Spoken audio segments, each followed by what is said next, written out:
Sunday का दिन था।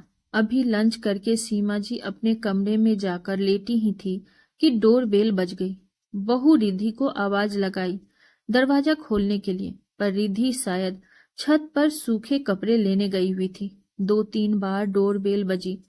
मन ही मन कसमसाती हुई निकलकर बाहर आई और दरवाजा खोला। देखा तो सामने रिद्धि के फूफा जी और फुआ जी थे। मन न होते हुए भी सीमा जी ने उन लोगों को नमस्कार किया और अंदर ले आई।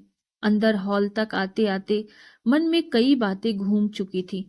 इन लोगों को भी संडे के दिन चैन नहीं है। बस मुंह उठाया और चले आए। अच्छी बहू पल्ले पड़ी है मेरे। आए दिन कोई न कोई मायके से आता ही रहता है। आज इधर कैसे आना हुआ आप लोगों का? सीमा जी ने सवाल किया। पोते का मुंडन है तो सोचा रिधि को न्योता भी दे जाएंगे और उससे मिल भी लेंगे।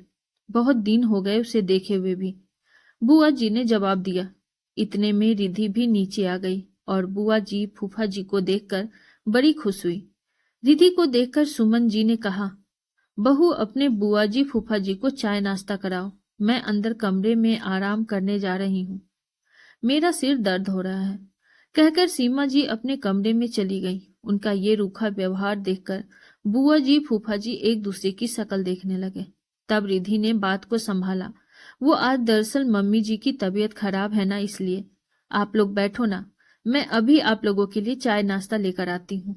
अरे नहीं बेटा, तू बैठ हमारे पास, हम तो बस जा रहे हैं, तुझे देखने की इच्छा थी इसीलिए चले आए।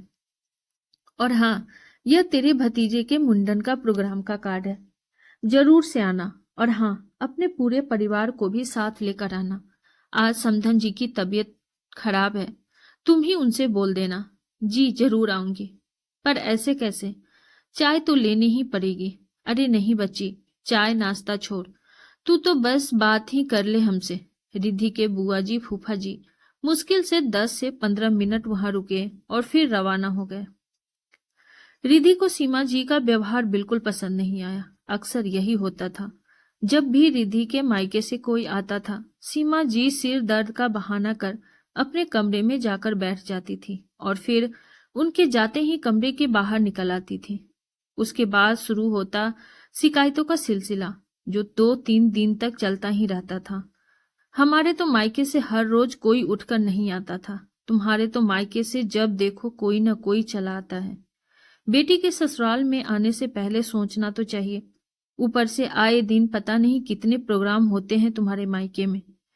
इतना बड़ा परिवार है, जरूरी है क्या सबसे रिश्ते निभाना? बेचारा मेरा बेटा तो ससुरालियों के चक्कर लगा लगा कर ही बर्बाद हो जाएगा। शाम को जब रिद्धि का पति अनुज ऑफिस से आया तो रिद्धि ने उसे बुआ जी का कार्ड देते हुए कहा, बुआ जी के पोते का मुंडन है, इसी के उपलक्ष्य में प्रोग्राम रखा है। हमारे भी पूरे परिवार को न्योता दिया गया है। अच्छा, पर मेरी तो जरूरी मीटिंग है। एक काम करना, तुम मम्मी और पापा चले जाना, हम तो कहीं नहीं जाएंगे, पहले ही बता देती हूँ। सीमा जी ने बीच में ही कहा। क्यों, क्या हो गया मम्मी? आप क्यों नहीं जाओगे? बुआ जी फूफा जी खुद घर पर आकर न्योता देकर गए हैं, आपको तो जाना चाहिए। मुझे थोड़ी न देकर गए हैं, बस अपनी भतीजे के हाथ में देकर चले गए। पर मम्मी जी, आप ही तो सिर दर्द का कहकर कमरे में चली गई थी। अरे तो घर में तो थी, कहीं घर के बाहर थोड़ी न गई थी। इतना बड़ा परिवार है, लेकिन जरा सी भी समझ नहीं है कि बेटी के ससुराल न्योता देते हैं तो न्योता उसकी सास को दिया जाता है। अपनी बेटी को बुलाने के लिए उसके सास ससुर से पूछा जाता है। इतना बड़ा परिवार लेकर बैठे हैं, पर बिल्कुल भी समझ नहीं है। हम क्या रोड पर खड़े हैं जो ऐसे उठकर चल देंगे? रिधि ने अनुज की तरफ देखा तो अनुज ने बात संभालते हुए कहा, कोई बात नहीं मम्मी, आप नहीं जाना चाहती हो तो मैं अपनी मीटिंग पोस्टपोन कर लेता हूँ और रिधि के साथ मैं ही चला जाऊंगा। हाँ, तू तेरा काम धंधा छोड़ दे और अपने ससुरालियों के चक्कर लगाते रहे। किस्मत ही खराब है मेरी जो ऐसी बहू मिली है, जिसका परिवार भी ऐसा है जिसे जिला घोषित कर देना चाहिए।